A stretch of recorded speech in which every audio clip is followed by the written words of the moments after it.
Star Trek's newest series isn't flinching away from the brutal reality of a career in Starfleet. For nearly 60 years, Star Trek has stood as one of television's most hopeful visions of the future. It has inspired generations with the promise of exploration, discovery, and unity across the stars. But the franchise has always been equally fascinated by the darker truths hidden beneath that utopian ideal, the toll of command, the trauma of loss, and the sacrifices required to serve in Starfleet.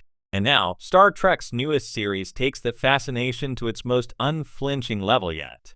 This isn't a show about gleaming starships or idealized heroes who always find the moral high ground by the end of the episode. It's a series about what happens between those moments, about the exhaustion, guilt, and self-doubt that come from dedicating one's life to an organization that asks its people to risk everything in the name of the greater good. In a franchise that has often balanced optimism with introspection, this new entry dives headfirst into the question that's lingered since the original series. What does a Starfleet career truly cost? The idealism of Starfleet meets reality. From the outside, Starfleet is a dream job. It's the pinnacle of exploration and service, a meritocratic institution where anyone can rise through intelligence and integrity. Every ship in the fleet represents the best of humanity, charting new worlds and expanding the Federation's reach peacefully. But in this new series, Starfleet feels less like an adventure and more like a lifelong test of endurance. We see cadets who enter the academy full of wonder, only to discover that the expectations are impossibly high. Every officer is trained not only to excel but to survive, to make life or death decisions in seconds, often with no right answer. The series makes a point of showing the bureaucracy, the politics, and the quiet disillusionment that creep in when idealists realize that even in the 24th or 25th century, systems can fail and people can be broken. One early episode features a young ensign struggling to report the loss of a crewmate during a botched first contact mission. Starfleet Command praises her composure and professionalism, but the show's camera lingers on her silence after the call ends, the unspoken weight of having to frame tragedy as a learning experience. That single moment captures what this series is doing differently. It's turning Starfleet into a workplace drama about emotional survival. Every generation has faced the pressure. The brutal honesty of this new Star Trek series doesn't come out of nowhere. It's a continuation of ideas the franchise has toyed with for decades. In the next generation, Picard and his crew embodied the best version of Starfleet, but even then, we saw cracks. Picard's assimilation by the Borg was more than a sci-fi twist.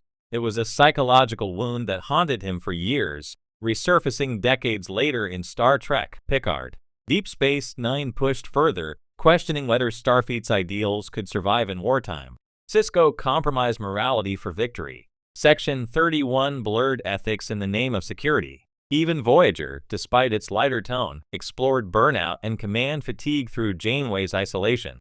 Discovery brought trauma to the forefront again, showing Burnham's struggles with loss, leadership, and emotional isolation in an unstable galaxy. The difference now is that Star Trek's latest series doesn't just visit those ideas, it builds its entire identity around them.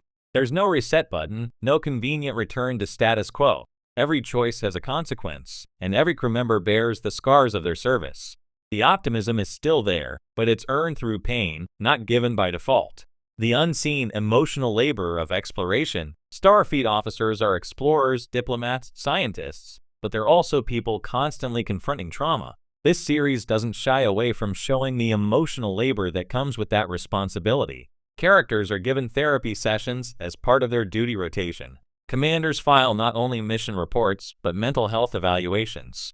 There's an entire subplot about a ship's counselor being stretched thin, trying to balance compassion with procedure as she guides officers who've witnessed horrors that no training simulation could have prepared them for. In one standout episode, a medical officer breaks down after treating survivors from a colony destroyed by an unknown anomaly. Instead of brushing past it, the episode stays with her grief, the guilt of not saving enough lives, the bureaucratic nightmare of Starfleet's response, and the quiet support she receives from her crewmates. It's Star Trek, but stripped of the polish, leaving only the humanity. This approach feels refreshingly authentic, especially in a franchise that has sometimes idealized its characters to the point of perfection.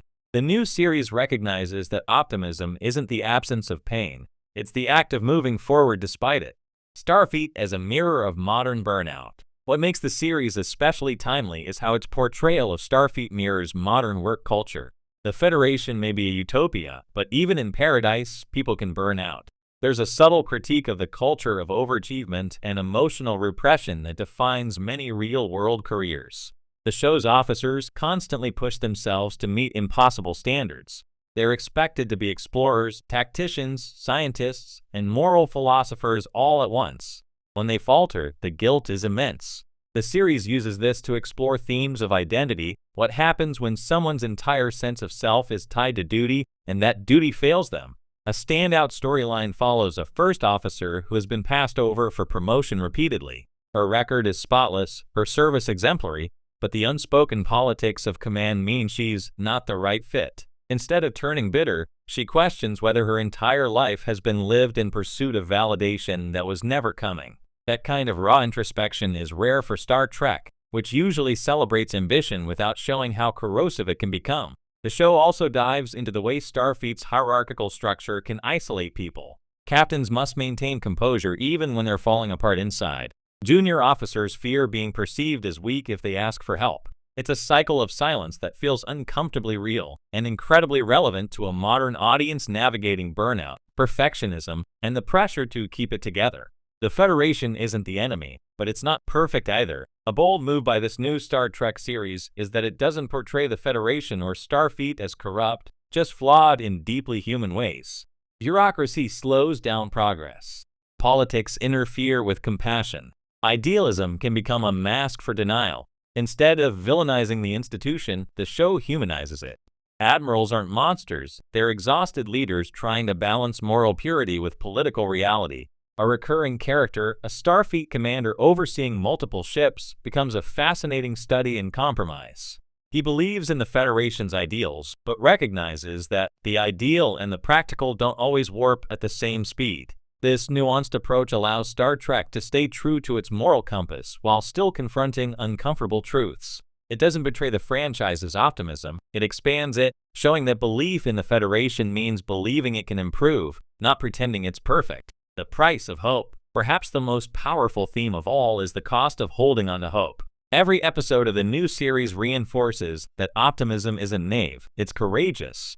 When the crew faces loss, failure, or moral ambiguity, they still choose to believe in the mission. But that choice isn't easy. The captain, a weary veteran of several campaigns, describes it best in one emotional monologue. Greater than hope isn't the absence of fear, it's the decision to keep the lights on when the power's gone out. That line could define the entire series. Where past Star Trek iterations treated hope as the default setting, this one treats it as an act of resistance. By the end of the season, the viewer realizes that this is still the same Star Trek we've always known. It's just showing us the parts we were too comfortable to look at before. The uniforms are worn, the smiles are forced, and the ships creak under the strain of too many impossible missions. Yet somehow, the heart of Star